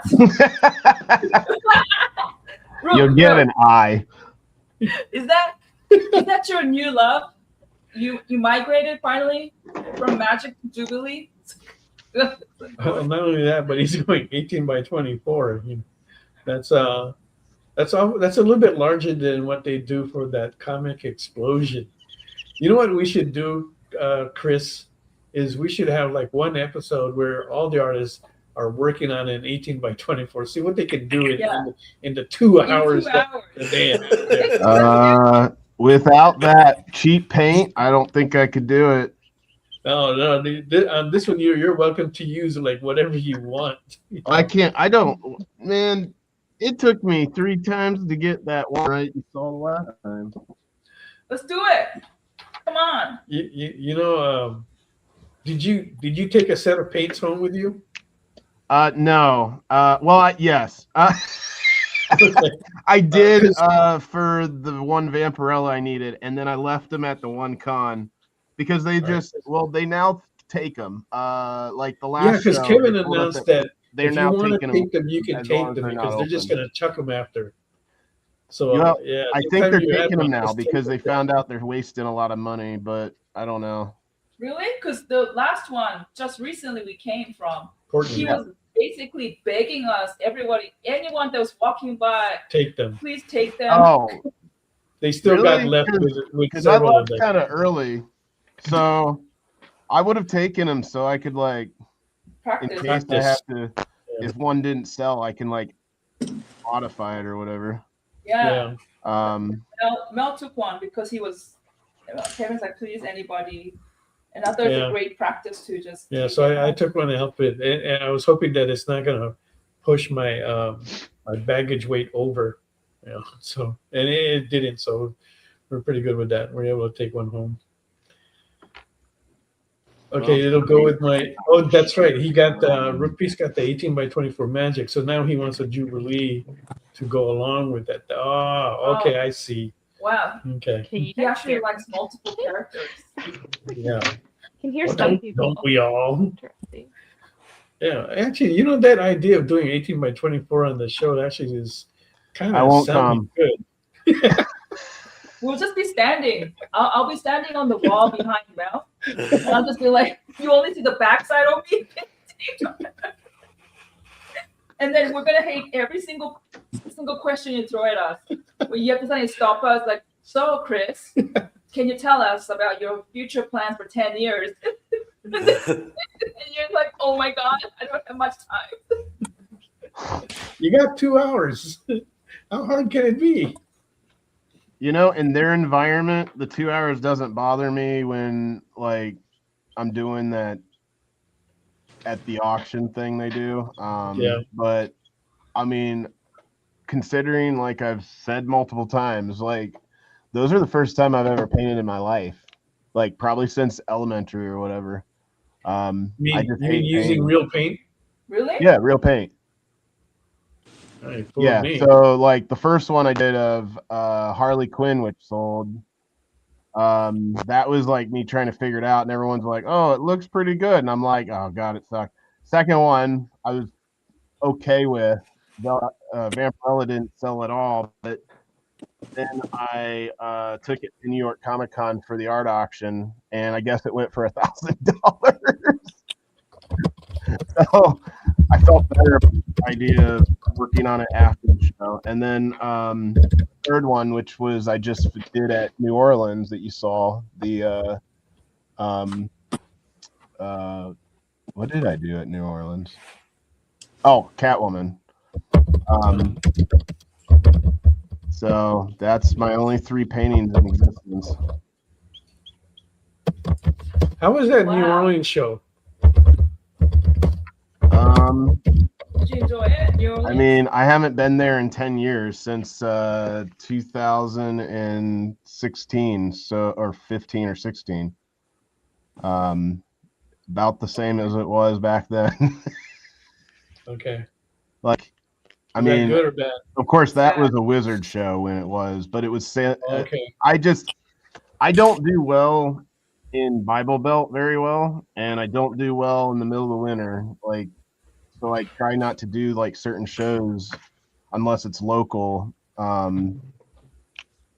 Unless it's like a big show like MegaCon, I try not to do any winter shows, even though that hurts financially, because it's just I'm wasting more money going to these shows than I'm actually getting back in return. No, I hear you. For me, I mean, and it's because of the type of art that I do. I'm finding that, it's not like I'm seeing collectors and things like that. Yeah. But New Orleans is poor city as poor can be. So, if they were smart, they would put it up Mardi Gras week, and then that would be people coming into the city. Mm-hmm. Mm-hmm. But I mean, I get why they do it at the time. They're trying to spread out what they do in their shows. I thought it was a good show, like for the people who I met, like that have never seen me there because they don't make their way over to Dallas or they don't make their way to like Florida. Right. But yeah, I mean, I'm going to play it by ear by next year and see how the year's going.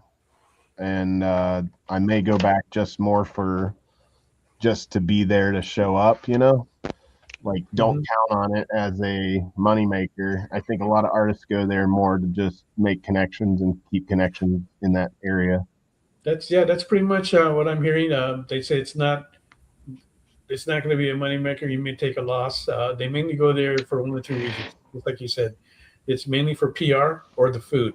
Yeah. Those are 2 big reasons. And again, I want to be clear. It's not anything against the company because, there's been many companies that have done a New Orleans show. I think GalaxyCon just announced they're doing one. Oh, wow. Okay. Yeah. But it's the city and, it's just, there's nothing you can do about it. Now they support obviously celebrities, no matter which venue. Yep. Oh, there goes my cat. My cat just jumped off my lap and knocked over a couple hundred pens. Gotta hate when that happens. Awesome. Oh my God. That's why we got rid of our cats.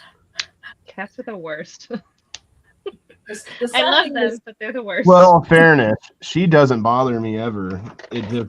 I'm surrounded right now because I'm doing the live thing, so I want to make sure I have it all accessible. Well, the sad thing is, you don't even have a cat, and you do that to yourself. Yeah, you knock over your own stuff. Yeah, Mark did that this afternoon. That's why she's remembering it. I'm sitting right next to her on another desk, and then I hear all this crackling sound, and I look down. All her pens and markers are on the ground. So And the crappy part is, I have to resharpen all the pencil leads and reorganize it. You broke all of it. Right pockets and whatnot. And speaking of pencil, hey, when you guys first started drawing? Not even professional, just drawing, right? here it comes.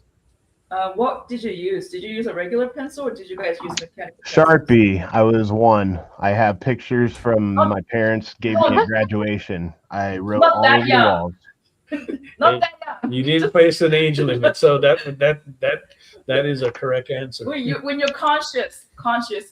When you got agency, you mean? When you can take art seriously? I think I started Yeah. by using like those classic like green pencils. I don't even know what they are. Like they're art pencils. You know what I mean? Well, I grew up in a house of artists, so that's probably. Oh, that's right. So- Yeah, that's right. So yeah, my mom's an artist, and so I definitely used those for a long time. And then I went in school. I think for when I was doing fashion illustration, I think I started to find other pencils. I think I know what you mean. They're called General Kimberly. Yeah, they're like the dark green. I don't remember the name, but they're just like that classic. I feel like, you know, they come. Yeah. Oh, I can't see anyone's camera. I'm so sorry. I'm like, I have my thing propped up all weird. So. Does it have the metal tape? We still have them in our house. Kimberly ones. It has a I metal like tape. the Kimberly ones. I use Yeah. I like the I use mechanical pencils mostly now, but I also what is it? I can't even think of the name of it now. Here's Never mind. Ignore me because I don't remember what I'm trying to say. Yeah, the General Kimberlys are amazing. Wow. Yeah, they're good pencils. Yeah. You described something dark green. I was looking through my dad's supplies from the 70s. Are they the kind that have like a waxy coating over them? I feel like yes. I'm I'm sorry. I'm saying this. Like yeah. Yes. Okay. Yes. They have the black thing. Mm-hmm. I have a bunch of those too. They're like, I mean, them, but they're fine. I think they're still like what they like. My daughter just had to buy like supplies for like college art class, and it's funny because we have like almost everything, but like we have a bunch of random stuff, and so she just got the whole kit, and it comes with all those like basic pencils. And I like somehow found my like kit that I had to buy when I did like fashion illustration, and it has those same green pencils. And I was like, of course, they're still somehow giving them these. So funny. So. Yeah, Mog has worn hers down. Yeah. I've seen her. She'll use the pencil that goes all the way down there. Oh yeah. Speaking of 3D printing, you guys were talking about that earlier. We have a 3D printer, so we do a lot of that. This is my little pencil shortener that my husband 3D printed for me. I told him that's fine, but I need like 40 more because I burn through colored pencils. How long does that last? What, the colored pencil? How much will one last? Because you're asking for 40. The pencil? Yeah. Not long. These are really soft. These are my favorite colored pencils, but they're very soft, and I like burn through them so fast, and it sucks because they're expensive. Okay. This is my little jar of. This is like the shortest one I have. Teeny tiny little guy. My jar. Oh yeah, that's like baby pencils in here. Yeah. I guess if they're good, you just save them to the last. I don't know why I still have them in there. I should get rid of them, but I'm just like, here's my collection of money. Yes, they've been used well, very well. Yeah. Yeah. The reason why I asked is most of the pencilers I look, they're always using mechanical pencil. Mm-hmm. And I can't do it. I just can't. Oh, really? I finish it at the end with pencil or mechanical now, but I always start with a regular pencil. Which I find very strange, but yeah. I get it because it's like the softer, you get like a softer, like sketchier vibes. I started using like a 0.3 lead when I started doing sketch cards. Yeah. And I've like never gone back. So now I have this like I draw almost everything with my 0.3 lead. So which is stupid because I break it all the time because it's so tiny. But yeah, I'm a mechanical pencil. It makes me wonder, like the people, like if you draw with the mechanical pencil from the beginning to the end, you must have a very, very light touch. Yeah. Okay, I get it now. I think. Yeah. Go on. Sorry. Yeah, if you see the way how they hold it, they do try to hold it kind of like lightly, so they're not putting a lot of pressure on it. And they do learn how to control where they can press on it, so that way you just get a darker a line on there. I also use a lighter lead, like an H or HB max, so that it's not a heavy line. If I want a heavier, darker liner, I want to shade, then I'm gonna pull out a regular pencil. Is the brand that? Oh, okay. You're using a mechanical pencil. Never mind. No, you're good. When I can't think of the brand that I use when I use my regular pencil, I can't find it. I really like them though. I find it, I'll tell you.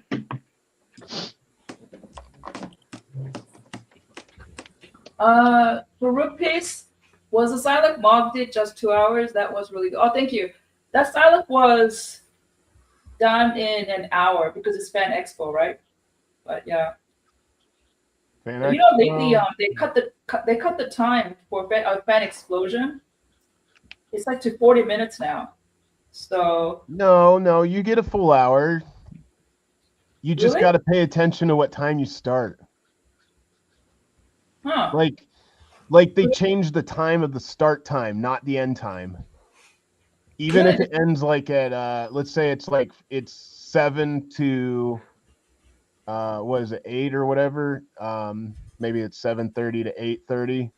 You got to get there early, and you start, because like by the time they announce it, the guys forgot that they already started. So a lot of the artists start on the first session. If you're the second session, you got to be careful on that, because they tend to, while they're like looking at the bidding section and they're talking over the mic, the guy who's handling that forgets what time it is. So you'll kind of look over and artists already started, because they got to kind of self maintain to make sure that you're going on at the right time. Because like Kevin doesn't have the mic at that point, but if you talk to like Kevin when you're doing it, he'll tell you what the exact times are. But you get a full hour. It's just, unfortunately, the person with the mic forgets to like announce it. So yeah, I caught that as an issue the first time at New Orleans. Being in the second session, I didn't know that the session started, and like Dawn and I ran over there, and they were already working on it for 15 minutes. Okay, because they were telling us that they were walking around before the fan explosion, and they were warning us that it's going to be 40 minutes now because of so and so, like the amount of time that they rent the space. So in compensation for that, they were giving out canvases so you can draw on it or prep it before you know. Oh, well, and I mean, it felt like I had my alarm clock setting for 15-minute intervals. I mean, all four went. I don't know what they were doing. I went with the same way everyone in round 2 was doing it. In round 1, it seemed like they started it too early for them to not get there in time, if that makes sense. Like they started the session earlier than people actually arrived.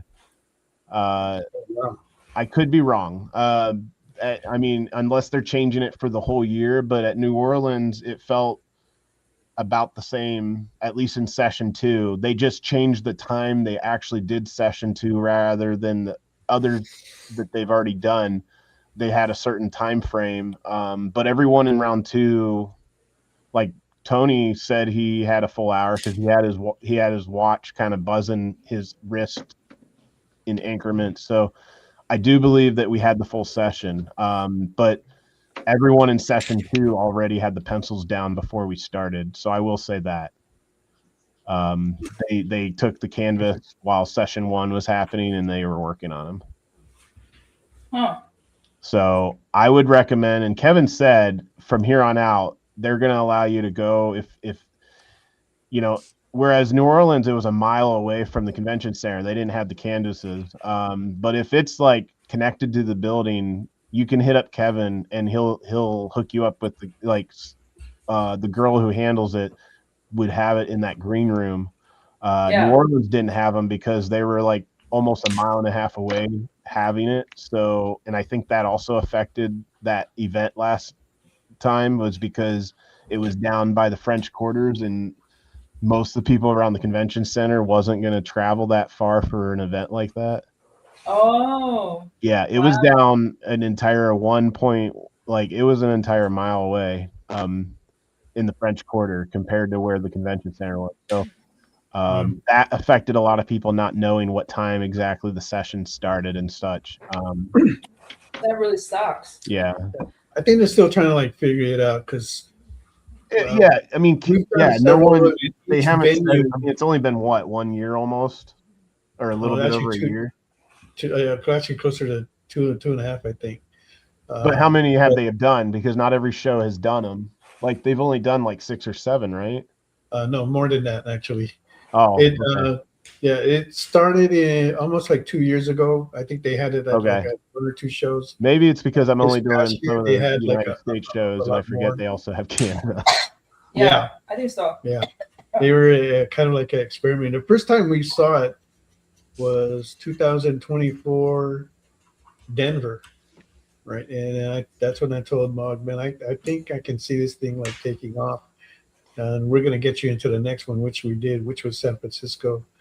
And that went pretty good. It's very much like trial and error.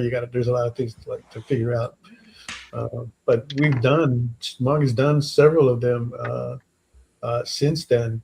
Oh, and if anybody's going to be in Vancouver next weekend, Mog will be in the Comic Explosion there with Don Mateague, Becca Kenzie, and Fran Delgado. Okay, so they'll all be there. And all 4 of them will be doing the live SketchUp panel that same day. So if you guys are there, you can see all that happening. Just to throw that out there. Let's go around the room, take a look at where everybody's at. We've got about, maybe about 17 or so minutes left. So let's see where we are left with the artwork. We still got the same bids that are still going. So if you want to place a bid, now's a good time to get those final bids in there. And here is Fred's Nick. Wow.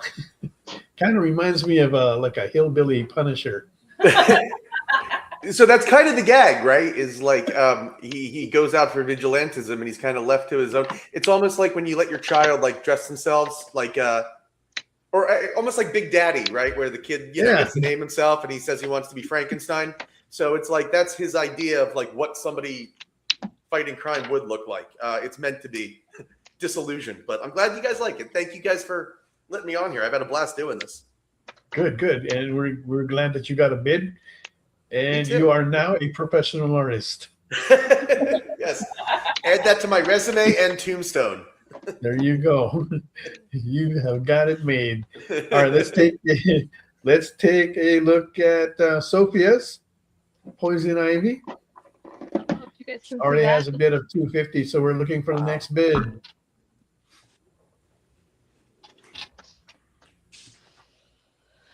Wow. Oh man. You got the 2 main colors up in there, green and red. Yeah. So I start with Copics, and then I'll do some details, and then I'll go in with, I do a lot of colored pencil and acrylic. So this will all, like, her hair will go over the logo and everything will cover the logo. So that's, but I got to do that with paint, and I don't have that out right now. So that'll have to wait. Okay. But you know it's going to look good. Oh, yeah. And you're getting a deal at the current price. So let's pump it up a little bit more there, guys. $250 is this bid that we have on it. We are looking for the next bid. We are accepting bids of $5 or more. You got to go. You can do so in the comments. We're going to start You might be willing to take that home. All right, let's go look at the Harlequin from Marissa. She is also doing a Savage Land piece in her own style and grace. Wow. Yeah, you know what that's going to look like. If you've seen her work before. So cute. Again, another good artist. You can expect a lot. Go undervalued as well. So did you ink that brown color or? No, it's pink. Oh, okay. Let's see if it can. I see that. Yeah, it's like it's like a pinky color. Yeah. Nice eyes. Colored pencils, right, Melissa? I'm sorry. Who's Melissa? Marissa said colored pencil. Is that your wife's name? My wife is next to me. Yes, she just looked at me. No, but I'm also talking on a separate line. Melissa, a friend of mine in who's meeting me in Chicago, but she's trying to ask what is the colors that you're using. I use this. I'll pull it out. Her name is Melissa Becker. She's asking. I use these. They're can you see that, Chris? Yeah. Yep. Yeah. I use these a lot, and they're 2 millimeters. You just put them in like a regular lead holder. And they're okay. 2 millimeter lead. Yeah, and then I also have like purple and red, and you can get them all kinds of different colors. Like they don't come in just these colors; they come in like every color that you would want. blue, green. Can you hold that up a little longer? She said on Facebook, she's messaging me on Facebook. She said, hold that for a bit. Thank you. They're 2 milliliters. Wow. That is so freaking awesome. Yeah, she's using lead holders. Like, I don't know if you get. Wait, where's my pencil? Like these things. She's talking about. Yeah, she said. That's why I can put in the lead holder. Yeah. Mm-hmm. Yeah. So, the only thing that like sucks is like they don't really erase. So once like so they're like the blue line pencils. Like once it's down, it's down. Oh no. Yeah. It doesn't really erase. So. But you know, Marissa, as a painter, that really makes me excited because it's sometimes really good to have like a red line or blue line or whatever to paint over it. It's really great. I think even when you do Copic markers, do you do that? Yeah, like I'll Copic. Yeah, like I'll Copic this, and then I'll take like I really like to hold on. I like to use the Faber-Castell. Okay. Where is it at? I like to use like the Polychromos Faber-Castell pencils to like finish like going over it. Yeah, to that smooth. So like I'll color it in Copics, and then like I'll go back over it with like purple, and it kind of adds like a little bit of, I don't know if you can tell on camera, like a little bit of like dimension inside the holding line. I feel like, and it makes it like soft and playful because I like pastel colors, so it really adds to like the pastel effect to it. Hey Melissa, this is gonna get confusing. Melissa asked me to say, hold you up the pencils you just talked about. Really the close. The color pencils or the 2 millimeter? The colored pencils. Sorry. That's okay. This is really confusing me. My wife's name is Melody. She goes by Mel. Melissa goes by Mel as well. And then you're Marissa, and I'm having a hard time keeping up with the 3 people. My wife just went to bed, so I don't have to worry about her anymore. Thank you, she said. You're welcome. So when I worked at Victoria's Secret, I used to work with this girl on the same shift. Her name was Melissa, and everybody would like get us confused. So anytime anybody ever said Melissa or Marissa, we would just answer because like we didn't know who they were talking to, and then they would actually specify, and sometimes they wouldn't specify, and it got really confusing. Oh, I'm sorry. When earlier when we were talking, my wife was down here, and I was trying to tell her stuff, and I got her confused because she's like, "Hey, Melissa's asking questions." I go, no, and I looked over, and she's messaging the Facebook. Yeah. And I'm like, oh God, I can't do this tonight. There's not enough brain power. Mel. And then there's Mel, who's in the room. Yeah. So like there's Mel, Mom, Marissa, Melissa, Melody. 4 Mels in conversation. I'm glad I can tell the difference. That's what I'm happy about. I'm glad I know the difference. Yeah, you know what? Yeah, I'm not good at that anymore with my wife, and obviously we're on a conversation, but I do appreciate answering the question that Melissa has for you. I'm sorry. It's getting confusing when I have people on my Facebook asking, and I'm like, I'm actually glad Melissa asked those questions because I was going to ask them myself. oh, good. So thank you so much. I love that kind of information. All right, so we got to look at that. Let's take a look at your Catwoman, Chris. We got about 6 minutes left. Wow. Actually, we got about 10 minutes left now. I was going to say, that scared me for a minute. You told me that. I'm like, oh no. I'm just adding some like background to it. Hey. So is that the stick Melissa uses on you, Chris? Oh, Jesus Christ. Sorry, what was the question? Oh. Usually it contains a broom on one side, but yeah. No, I'm always in trouble with my wife. So, what's worse is when, like, you're gonna like this, Marissa. So when we got engaged the same weekend in Chicago, and we were in together, and we didn't know we were gonna propose to each other's significant other, and so it really got confused because my buddy Derek was like talking, and he thought, like we were talking about my Mel, and my wife thought he was talking about his Mel, so it actually benefited both of us because no one knew what the hell was going on. Oh, very chaotic. Yeah, so yeah, and I'll be seeing her at Chicago. You'll be at Planet with everyone that I know. Yeah. You know, Chris, don't we literally love our Mels? Aren't they amazing? Mine's asleep. I don't have to say yes.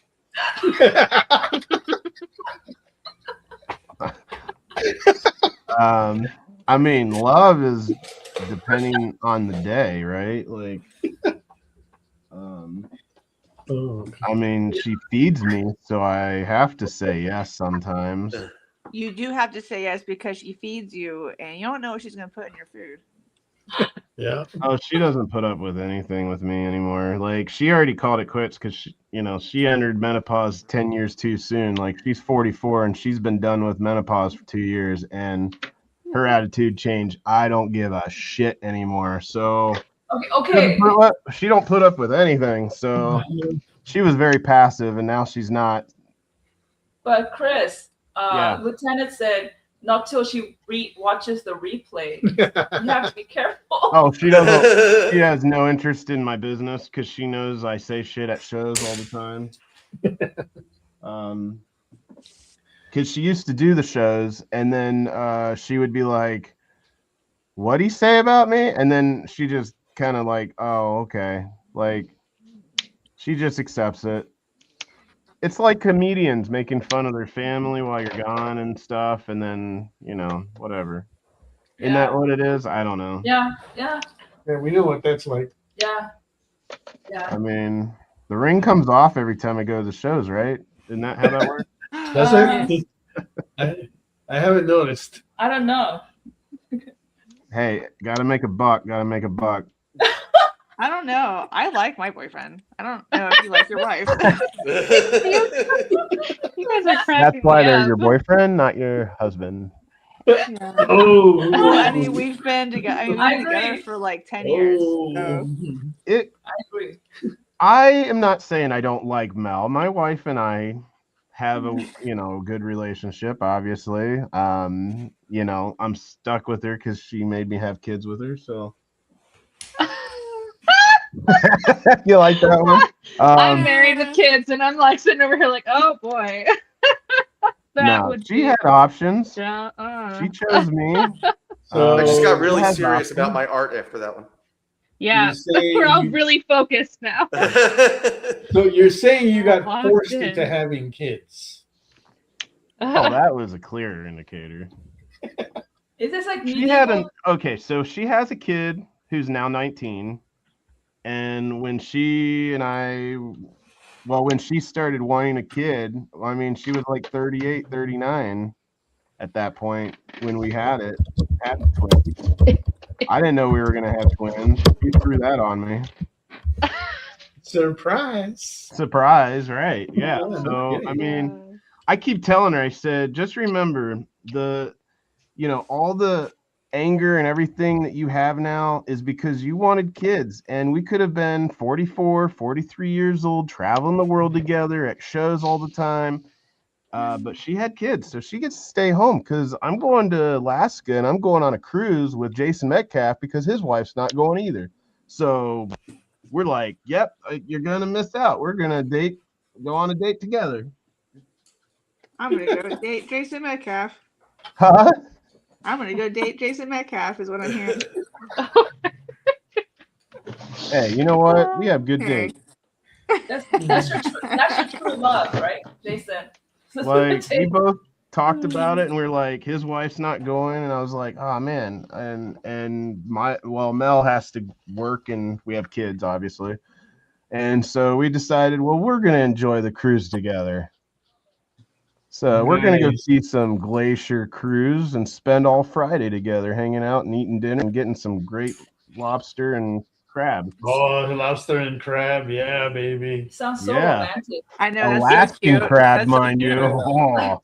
Yeah. You gotta make sure you lather up that butter there, boy. Oh my God. I will. It sounds so romantic right now. It is. Oh man. All right, let's see. Before we forget, let's take a look at Mark's piece here. Hey, make sure you change the. This time. Try it off again. No one can see it. Gotta No blow one out can see it. No one can see it. No one can see it. Wow. There you go. There you go. Dun, dun, dun, dun. This is the pirate Black Cat. Yeah. There we go. Okay. Still being worked so on. good. There you go. Good. Thank you. Thank you. All right. I love that 4 theme you're minutes doing left. right now. Say that again. So I love the theme that Mog is doing right now, the pirate theme. Mm-hmm. Like I think it's I like that. That's so fun. Yeah, she didn't want to do it in the beginning, but she did the first one, and she goes, "Wow, that was a lot of fun." Yeah, themes are fun. So Look at you. I mean, you're doing them now for stuff I don't know, about like the last 8-10 shows or so. So we'll see how much more we're gonna do with this. Probably change it up later and do a different theme. But I mean, that's good. We got some ideas on what we're gonna do with the artwork. So we'll see where it goes from there. All right, and we are still taking bids. We have 300 on the Poison Ivy. We've got 250 in the Harley. We got 250 in the Catwoman. We got 25 on Nick from Fisticuffs. Congratulations for that. You just made Fred a professional artist. You guys made a dream come true today. Thank you. And I'm excited. Always glad to please our guests. Yes, I've had a blast. Fred, don't worry about it, because you were talking about how a writer. There's a buddy of us that Mog and Mel know, Aaron Reynolds. He's a writer. Effing Birds is the big thing he does, but he started doing the 18 by 24 1 hour drawing sessions that we've been talking about tonight. Oh my God. And he just paints a bird. Yeah. So he never drew before he started doing those. Honestly, I got to tell you guys, this has been a blast. I was so excited for this. Like, I set up my little art table on the side here. Like, I got every tool that I had out. Like, I just had a fun time, like, have an excuse to actually make art. So, like, anytime you need somebody, I would love to just keep getting better and making art and getting to hang with real artists. It's a lot of fun hearing you guys' stories and, to hear about the business that I'm trying to get into that I love. Hey, Chris, we heard that Aaron got good money for that bird in New Orleans. He is the top winner of that whole weekend. Ouch. Yeah, $750. So there was $100 bid that you have to require to do on a minimum, and the guy that went up there just went $750. He was really drunk. He could have gotten it for $200, like what most of us made, and I mean, there weren't a lot that were really, but yeah, that guy just outbid everyone and just said, "I'm getting this." And he was really badly drunk, like sitting down, like early, like after session 1, he was sitting for a while. But yeah, it was hilarious to watch that his ended up being the highest bid of the whole night. Well, good for him. Yeah, I mean, it was good, but it was funny because, like, if it wasn't for that one guy, like. And I'll say this: the amount of people that got the bids that were the money that we got from that night, we can all thank Sean Adesco at Comics Elite. He bought 10 out of the 12 pieces. Oh wow! He outbid every single one and kept pushing them to try to bid higher. And if they didn't, he would make sure his was the highest bid so that we all got a little bit of something in New Orleans. So nice. He walked away with the 10 of the 12. He didn't touch the guy when he put down a $750 bid on a bird. But yeah, it was hilarious to watch because we all watched that early and we're like, oh, okay. And he didn't expect that guy was, and he just sat in the corner and like completely drunk until he left after when Aaron was leaving or something. Yeah. But Aaron and he was the writer of the group. Like, he's a writer. That's all he does. But how was his art though? Was it a good piece? How was his art though? Was it a good piece like that got the 700, or was it just? He draws birds well. I mean, for a guy who, doesn't draw, I wish I had the samples of the picture, but Aaron Reynolds, he posts pictures on his page when he did them. But yeah, AARON Reynolds. But yeah, he's effing birds.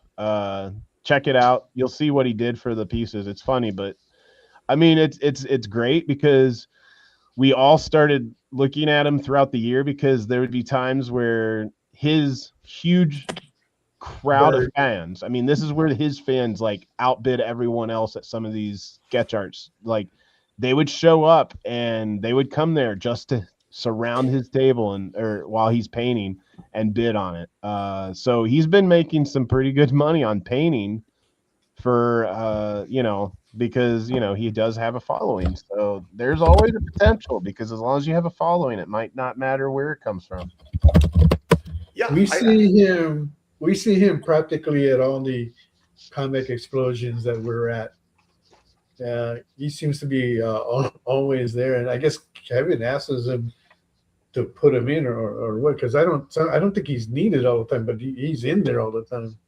I think he like Kevin and them put him in there. Like obviously, like this last show I just watched. Like I wasn't at. I can't remember what show it was, but like Mark Brooks was in it, and a couple other people that were just heavy hitters that I've not seen at the show. Right. Matt Kovacs was there. Yeah, that's the Portland show. Portland, that's what it was. Dan was there. So I'm trying to remember, but yeah, Mark. We were there. Mark was in the first round, just practically killed everybody. Well, in all fairness, I asked the people in the first round because one was doing a live thing for a minute. I go, hey, message me. How did he get all? And he's like, oh, he had all the pencils and inks done before he showed up with the face and everything. I was like, okay. Yeah. Because like I was blown away, but I'm like, don't get me wrong, it's still great. But what he was for a guy who obviously doesn't, paint in a large scale very often, I was like, holy crap, what I saw him do. I wish I could have watched that live. That was amazing to see his final piece in that 2-hour or that 1-hour session. Yeah, I watched it. It was good to see him and all the other artists in there, but he practically blew that round apart. And there were some really good artists in that round. That was the round to watch. So that I can only imagine if he was at one of the shows in the summertime, not in the wintertime. Right. If he was at like a Dallas. Like Dallas. Oh my God, Denver, Dallas. Because I mean, I saw, or my friend messaged me what he got out of it, and I was like, that number is not what I think he could have made in the summertime by any means, based on what you and I seen at those shows. Yeah, but then that goes with like everybody. We've seen guys like David Mack. He gets, or even like Jay Lee, right? And you know what he gets, and his pieces go for like a really good amount at Comic Explosion, but they're not near what he normally gets for the kind of work that he puts out there. And when he does that Comic Explosion, it is incredible too, because the guy does he likes doing 2 characters on there while everybody's doing 1. And really everybody does like headshots, but he's doing 2 full body shots of a character, and he gets it done. It's incredible. Anyway, you know what? We could go on for more, but we're pretty much like out of time. I want to thank everybody for joining us today. Fred, Chris, Sophia, Marissa. We'll be seeing you guys soon. We're more than happy to have you guys back as well. Everybody, have a wonderful Valentine's Day weekend next weekend. Come back in 2 weeks. See us along with Mr. Lee, Mario Gully, and Nathaniel Asalo, right? So see you guys then. Take care. Bye-bye.